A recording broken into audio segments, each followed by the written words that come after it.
इंद्रजिमी जंब पर बाड़व सुअंब पर रावण सदंब पर रघुकुल राज है। तेज तम अंश पर कान्हा जिमी कंस पर त्यो मलेच्छ वंश पर शेर शिवराज है। That's Chhatrapati Shivaji Maharaj. And these are lines of Mahakavi Bhushan. They've inspired a generation. They've inspired generations of warriors. They've inspired generations of Indians. Chhatrapati Shivaji Maharaj. What does Chhatrapati Shivaji Maharaj mean for people like you and I, for India? The founder of the Hindvi Swaraj, the founder of a modern Indian state. Let me bring some of the finest voices on Chhatrapati Shivaji Maharaj on stage to talk about what Chhatrapati Shivaji Maharaj means for us. Let me invite on stage Vaibhavpurandare, author of Shivaji, India's great warrior king. Let me also take this opportunity to invite Manuspillai, author and historian. Manu, welcome on stage. And Dr. Amolkolhe, Member of Parliament, Lok Sabha, actor and doctor. Gentlemen, welcome.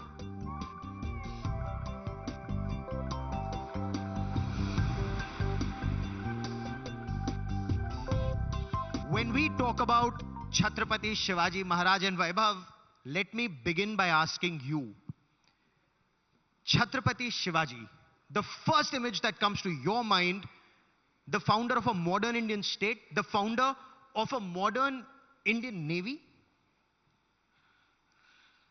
Chhatrapati Shivaji is a singular figure in the history of India, Gaurav, and especially in the early modern history of India. Imagine an individual taking on an empire. It's hardly a contest. Imagine that the empire that he's taking on is one of the world's biggest and covers 1/5 of the world's land surface. And it's a completely hopeless situation. Yet, this man from one corner of the Western Deccan takes on the Mughal Empire when it's at the height of its glory under Emperor Aurangzeb. And not only establishes his own independent sovereign state, but sows the seeds of the destruction of the Mughal Empire. He fashions a template of governance which is his own. He frames policies for responsible and responsive governance, rejigs completely the civilian, political, and revenue administration, and he gives robust expression, above all, to values of religious plurality, values which Aurangzeb is actively and aggressively working against. So he's a pivotal figure, and he's certainly the progenitor of the Indian Navy, Gaurav. The insignia of the Indian Navy has been taken from Chhatrapati Shivaji Maharaj's Navy. And how many people at that time knew? Yes, we've had a Chola Navy, Manu, but why is it that the credit now is given to Chhatrapati Shivaji Maharaj? Is this politics or is there more to it? Well, can you hear me? Yeah, there's always politics because, he's such a fascinating figure. And each political ideology can find something in him that they can appropriate. And this isn't a contemporary thing necessarily. If you look at the 19th century, take somebody like Jyotiba Phule. He sees Shivaji as a leader of peasants, somebody who's fighting for the people. And he actively plays down the Brahmin influence. Take somebody like Eknath, Tanaji, and he does the opposite. He says that it was actually Shivaji's Brahmin mentor, Dadoji Kondev, who was the one energizing Shivaji's activities. When Tilak comes into the picture, he's not interested necessarily in social reform in the same way as Phule is. He says, let's look at him as somebody fighting imperialism because we need to fight colonialism. So different groups at different times end up appropriating different sides of Shivaji. Ultimately, it's all one Chhatrapati. But because he's a king, he's done so many things that, everybody picks and chooses what they want, which continues even now. There's all kinds of debates as a result of that. But yes, I think on the naval principle, Vaibhav has covered that in his book as well. It's, let's say, a more recent example than the Cholas. There's greater evidence. The colonial period had already started. The Portuguese were already in the picture. Therefore, what he achieved attains a certain salience that perhaps we don't associate with the Cholas that easily. Dr. Kolhe, you are an actor, you're a political leader, you're a doctor. for you, Chhatrapati Shivaji Maharaj, is it about politics? Because as an actor, you've played the Chhatrapati. What does he mean to you? See, there is one fact about Chhatrapati Shivaji Maharaj. When you consider the great 17s of the world, if you consider the great 17s, Chhatrapati Shivaji Maharaj stands out to be the only king who was not born as a king, who never betrayed anyone to become a king. He sworn himself as a king, and when he passed away, till that time he was a king. If you apply this criteria, these 4 criteria, none of the great 17s stand on this criteria in front of Chhatrapati Shivaji Maharaj. And as Vaibhavji said, it's not only a kingdom. And as Manuji rightfully pointed out, the navy, this is not only building a navy, this is not only protecting a nation, this is a religious revolution. Because in that era, samudra paryatan, ye nishid mana gaya tha Hindu dharma mein. That's why in 7th century, Cholas had their navy, and then for 1,000 years, for 10 centuries, none of the Hindu king could build a strong navy, and that was the reason why Portuguese, Dutch, British, Arabs, everybody was conquering our country. And Chhatrapati Shivaji Maharaj was the king who realized this fact, and he built his own navy after 1,000 years. So he becomes a visionary, he was a revolutionary, और एक बहुत बड़ी बात है मेरे लिए छत्रपति शिवाजी महाराज कि धर्म सत्ता और राज सत्ता. There is always a clash between religious authority and political authority. Chhatrapati Shivaji Maharaj set up an example in this land that religious authority should not overpower political authority. Instead, both should work hand in hand for the well-being of people. And most importantly, from political point of view, he was the first person जिन्होंने अपने kingdom को अपना नाम नहीं दिया.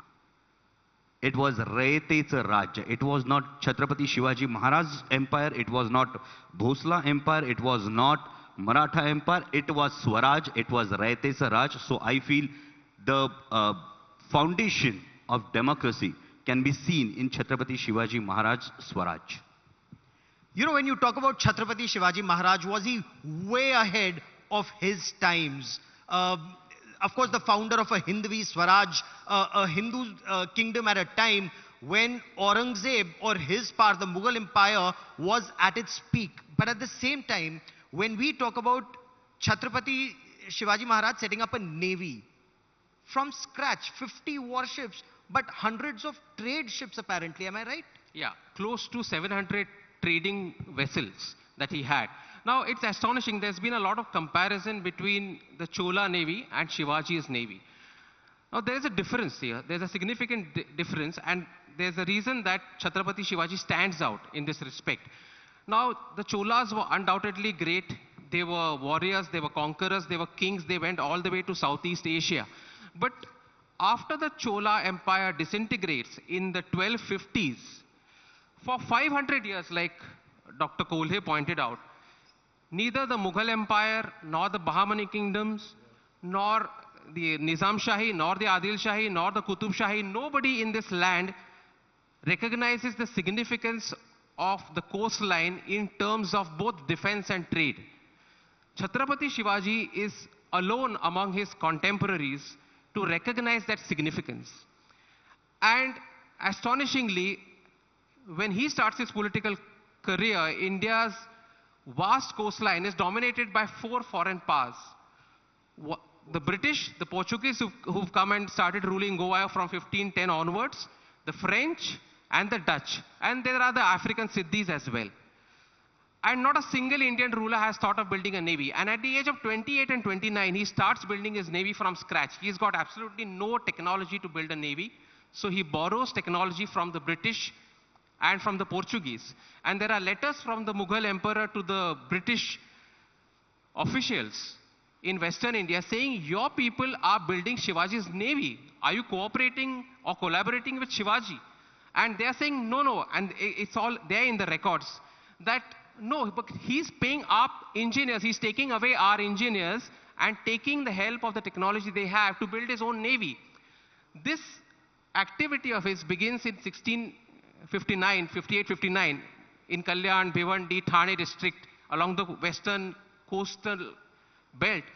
And by the year 1674, by the time he's 44 years old and he's crowned as an independent king, as a Chhatrapati, as the bearer of the royal umbrella, he has 50 vessels which are into combat. They are of different quality, they are varying quality rather. Some are swift moving vessels in the sea, some are really heavy vessels which can carry cannon and other stuff like that. And there are close to 700 trading vessels that he sends out to countries even in Western Asia to carry out trade. So he's singular again in this respect. And that is the difference between him and the Cholas. Also about the Cholas, one thing we need to keep in mind is the Cholas have had an intrinsic awareness about the importance of the waters, because their kingdom was born in a river valley. So they had that inner awareness. Chhatrapati Shivaji starts out in the mountains in the Deccan, and he slowly, systematically starts moving towards the sea because he sees the importance of the sea when nobody else has recognized it. And eventually he builds his kingdom, Raigad, along the Konkan coastline. And something that then Kanhoji Angre subsequently Takes forward. builds, that the Indian Navy still credits Kanhoji Angre as its first admiral. Manu, but are political parties today, in your view, trying to usurp the Chhatrapati's legacy to suit their political purposes? Is that the impression? And then as a historian or a writer, are there then some no-go areas and landmines? Well, the thing is, he is an icon, right? And the thing is, this gentleman has packed so much activity into his life. It wasn't a particularly long life. Think of his life arc itself, right? He's born in a time of famine. He's born in a time when kingdoms around him are collapsing and the invasion of the Deccan is taking place. There's poverty everywhere. In great measure, he's raised by his mother because his father's fighting in the south. So he's raised by a woman who sort of, and all this is the popular history, right? It's his mother who energizes something in him to go out and do something special. He starts working from within the frame and within the debris of the old system, but then creates something new. He also faces a lot of personal challenges. There's illness towards the end. There seems to be domestic discord towards the end. His son defects briefly. So every aspect of his life has drama, it has valor, it has vision, it has a whole series of things happening. So it's not surprising that Indians from the colonial period especially, of course his story was well known before that, decided to appropriate him as an icon. First as a regional icon, and then quickly he became a national icon because the ingredients were all there. Now the result is that in post-independence India, again political parties end up choosing different sides of it. Some people say he was a secular figure, except that secularism wasn't a feature or a characteristic or a value as such in his time. Pluralism might be the correct word, but not necessarily modern secularism as we know it. Others say that he was a protector of the Hindus, which is true if you look at his kingly narrative. Once he's crowned Chhatrapati, and in the Shiva Bharata, for example, he does talk about wiping out Necha Dharma. He does talking about Hindavi Swaraj and themes like that. But all the same, if you look at his own father's name, his uncle's name, they were named after a Muslim Sufi saint called Shah Sharif. So the pluralism is there, but his kingly narrative also gives some wind in the sails of political Hinduism. So different parties using him in different ways or using his memory in different ways is in a sense only natural, because he provides that space. But I think people would be better to look at the entire picture and understand that this was a very complicated individual, a fascinating human being, and certainly a king who soars above most of his contemporaries from that time. Dr. Kolhe, since you're also a political leader and you're an actor who's played Chhatrapati Shivaji, are there no-go areas? Are there areas that you wouldn't want to delve into even if you wanted to? It's actually individual choice. Talking about or your voters' choice? Talking about myself, I try to put Chhatrapati Shivaji Maharaj more in analytical way. I always try to see which is the need of the hour. कि छत्रपति शिवाजी महाराज सिर्फ sir पर लेकर नाचने की बात नहीं है, वो उनकी वैल्यू समझने की बात है.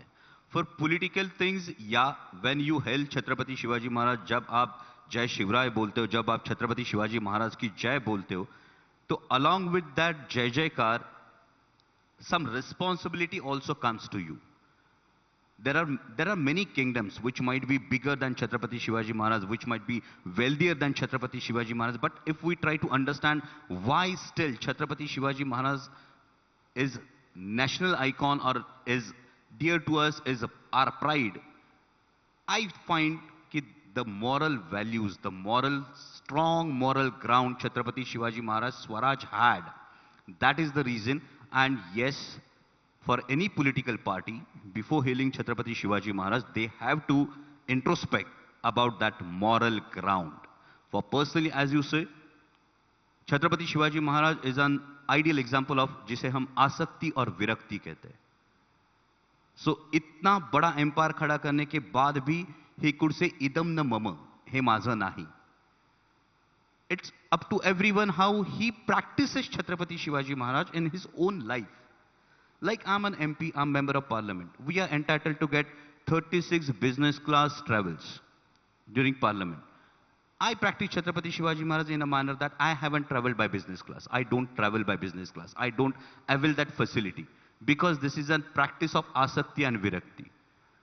I don't take police guard. I don't take security.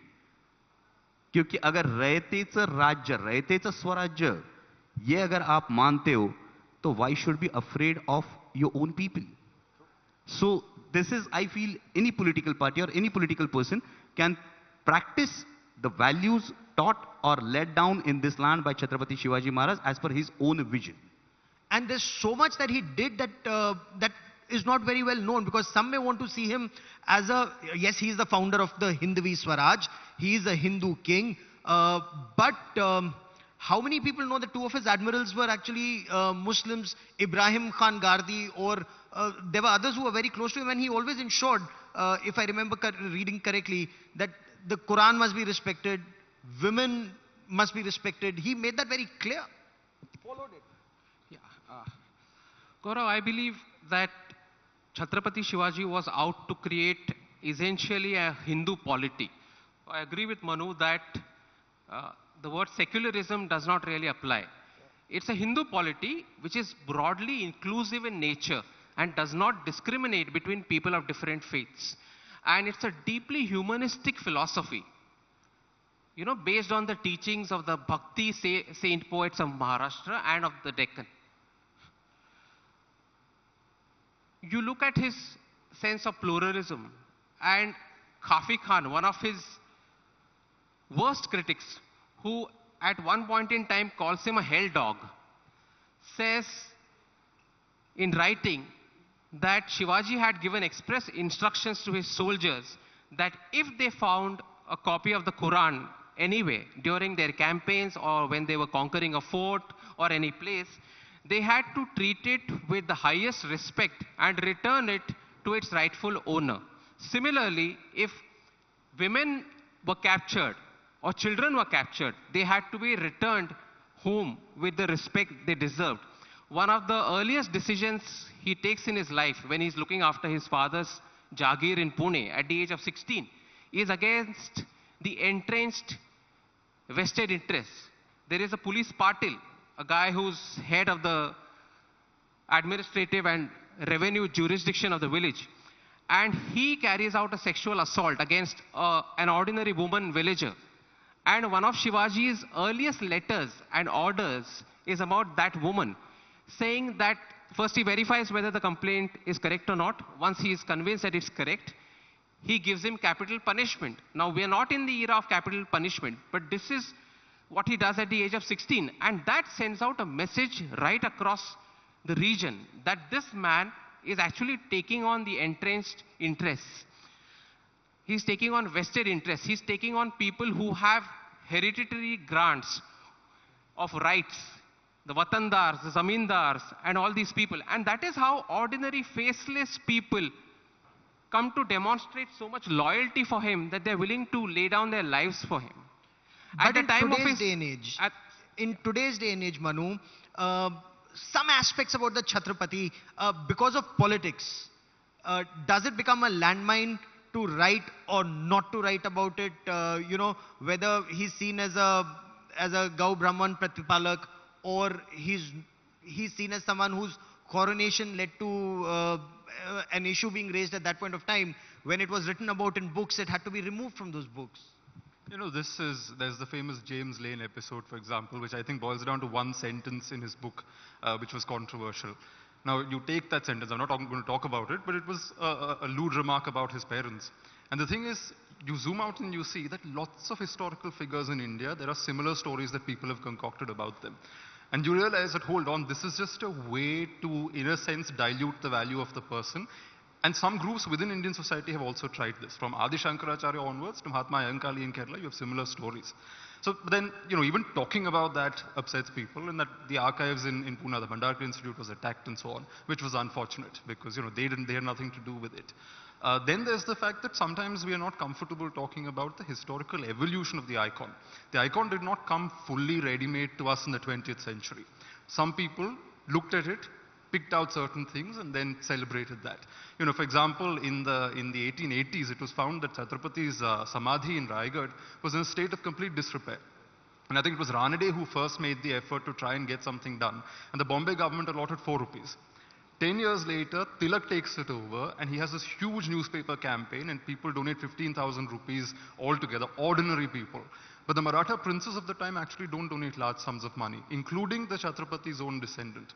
Because they're actually donating to education, they're donating to these other sanस्थas that are there, and they don't really see this necessarily as a very important thing. There's of course again that Brahmin Maratha politics to it, because Tilak and the Congress is dominated by Brahmins, so that comes into the picture. Sometimes when people talk about these processes, in that colonial period, it can become a bit sensitive. But I think with a bit of maturity, we can talk about it. It's not such a big deal. You know, considering when people talk about Napoleon or when they talk about others, Chhatrapati Shivaji, Dr. Kole was huge. But is he at times politically reduced to just being, you know, a caste figure or a regional figure for regional politics? And that needs to be avoided, isn't it, sir? Yes, I totally agree with that. He should not be restricted or he should not be reduced to only caste or only region. Chhatrapati Shivaji Maharaj is much beyond that, but it lies right from the educational point of view. We are not ready to go analytically towards any of our great figures of the nation.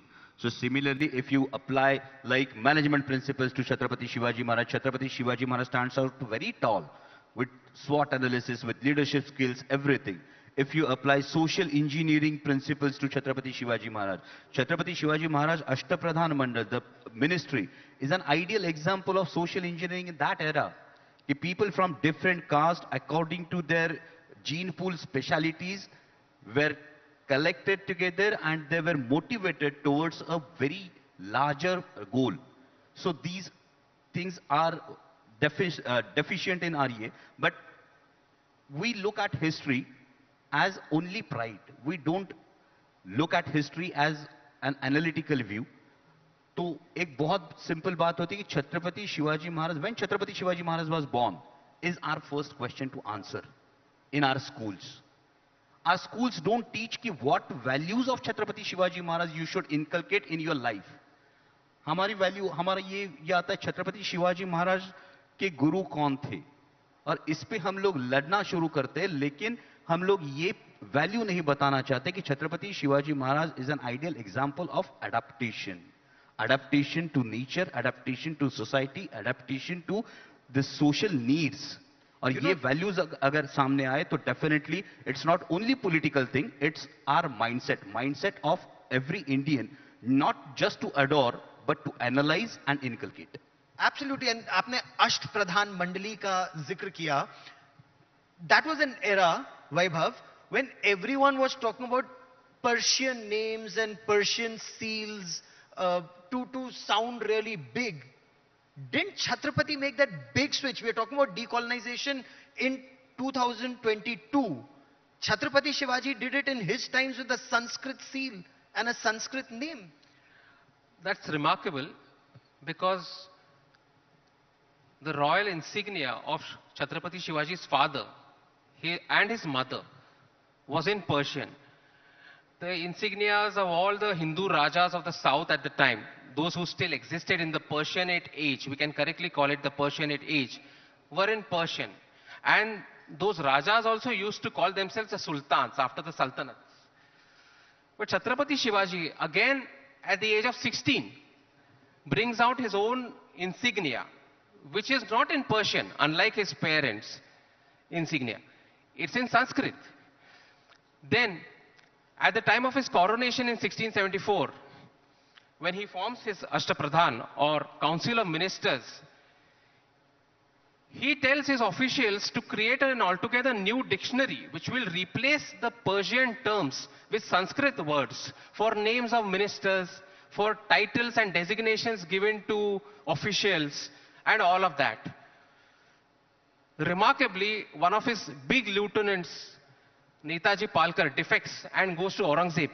He spends 10 years in the northwest as Muhammad Quli Khan.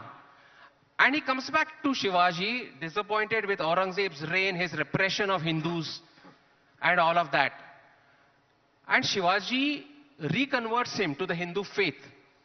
He also rebuilds the Saptakoteshwar temple, which the Portuguese have destroyed in Goa. So he will not allow his own cultural, social, and civilizational identity to be obliterated. And at the same time, he will be inclusive and highly tolerant of other communities and respect other faiths and their holy books as well.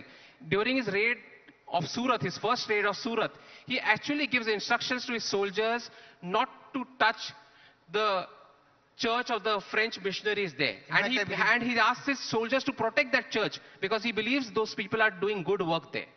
So much to learn, so much to learn, so much to imbibe and emulate. I've run out of time on this part of the discussion, but for joining me here on this India Today Conclave special, gentlemen, many thanks. Thank you. Thank you.